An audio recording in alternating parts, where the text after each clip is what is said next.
Instagram, a mund të hy? Çfarë kishe se për 1 minutë po bëj një update të ri?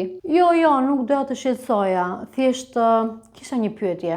Çfarë? Këtë di më vlla, se që më nxjerr ca reklama kot pa lidhje, nuk më intereson, pse më nxjerr këto reklama? A do diçka 500 lek. Po çfarë është? Po ç'rëndsi ka, është një tharse flokësh. 5000 veta e kanë bler, kanë lënë review-n aty. Tharse? Po nuk është se më nevojitet një tharse. Mirë, po t'jap një kupon ta marrësh me 200 lek. Po për 200 lek kupon ja vlen. Po aq lirë që është, mbas edhe mund ta kemi në rast se di që ajo tjetra.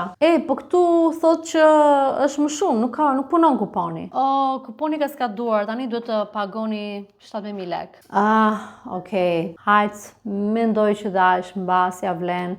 Se kisha me qef të drejtën. Shkëlqyeshëm.